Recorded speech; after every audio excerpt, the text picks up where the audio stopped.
annually by many Tamils around the world to remember the victims of the Sri Lankan government's organized genocide against Tamils in 1983. More than 3,000 lives perished. More than 150,000 were rendered homeless as a result of the genocide. Black July Days of Remembrance are from July 23rd to July 26th. This year marks the 25th commemoration since 1983.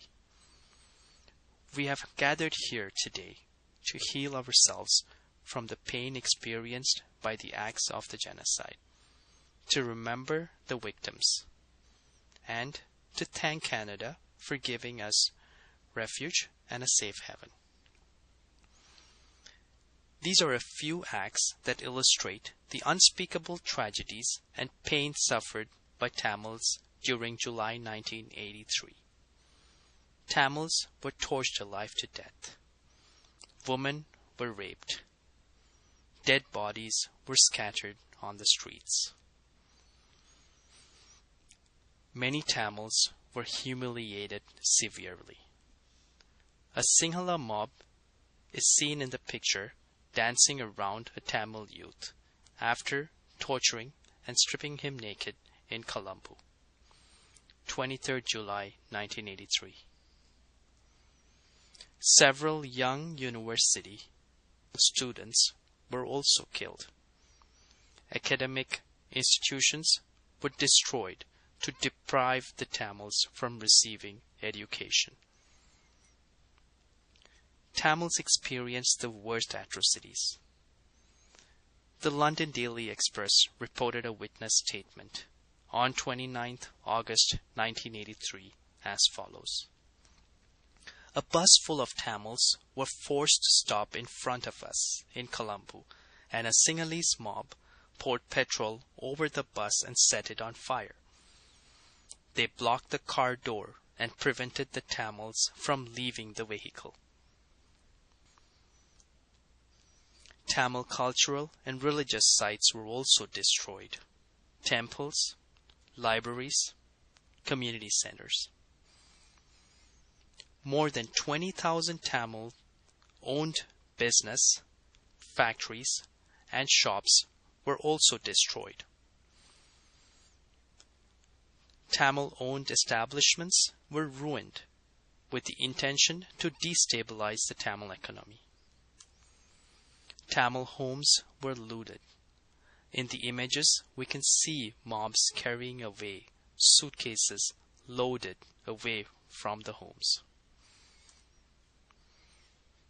Prisoners held in state prisons were also victims of the state genocide. In Velikada prison, 53 Tamil political prisoners were massacred in the presence of prison guards. Some prisoners had their eyes gouged and pointed iron bars and left to suffer in pain. It was an exodus for Tamils living in the southern regions, where the Sinhala population is dominant. Tamils were forced to flee by land and sea to the northern regions of the island. Several Tamils settled in the southern regions of Sri Lanka are seen boarding the Chithampuram ship to be sailed towards the northern regions. Many were made refugees and seek asylum in foreign countries. What motivated the genocide against Tamils in 1983?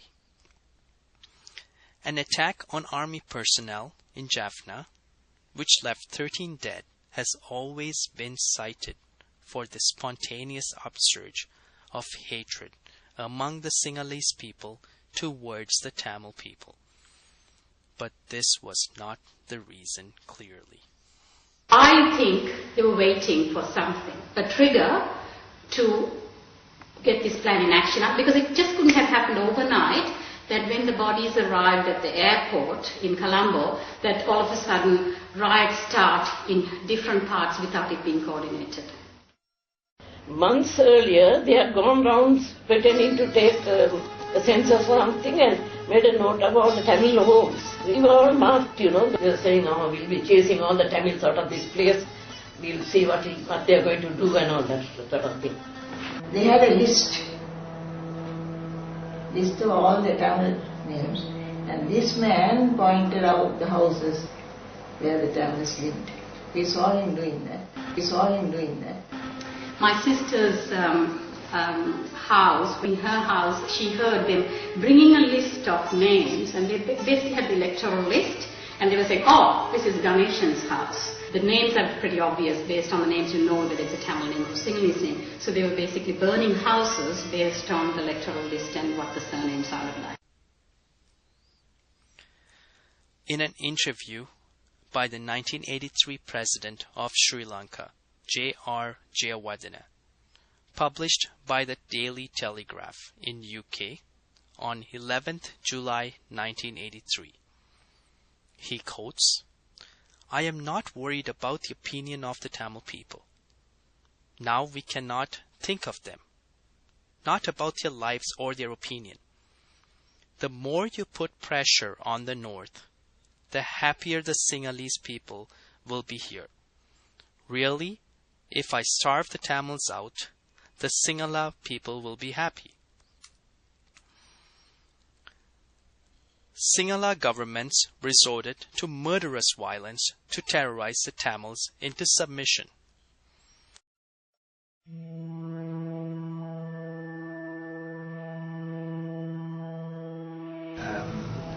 It was state orchestrated because, as you know, a few years later, the International Commission of Jurists, when they sent out an independent investigator to find out what had happened, he concluded that it was in fact pre-planned.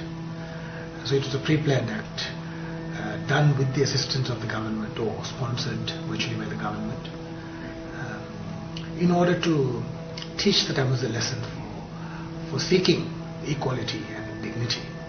And it was a common pattern that had been repeated over a number of years.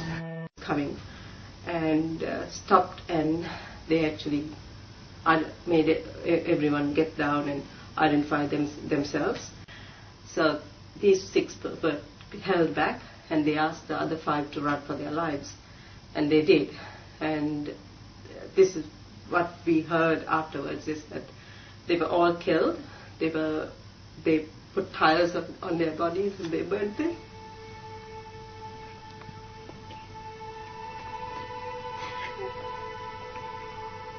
Take your time.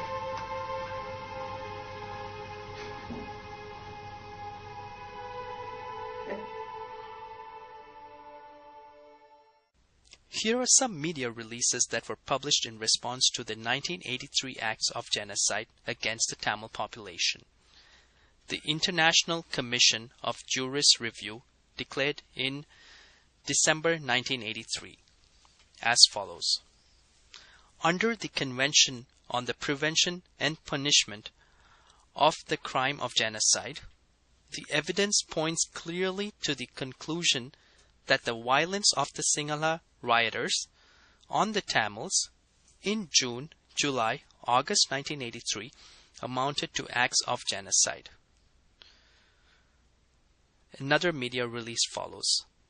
David Beresford, reporting from Colombo to UK Guardian, August 1983, states, "New evidence that the security forces were involved in the massacre of civilians is beginning to emerge in Sri Lanka." Several books have been also released illustrating the genocide against Tamils. Those victims that managed to escape the acts of genocide live in Canada and other regions of the world. Sudarshana Rajasingham moved to Canada, Montreal in 1986. She quotes, "I was teaching at Methodist College in Colombo, and I was 8 months pregnant. We saw many people armed with sticks and hatchets, shouting at us to come out. Surprisingly, we also saw Buddhist monks among the rioters." Sinadure Nityanandan and family moved to Canada in 1986. He quotes, "Black July has had very bad impact on us. The wounds have no way to heal. Some of my friends lost very young children." Canada provided refuge for 250,000 Tamil refugees. Thank you, Canada, for giving us a safe home to heal our wounds.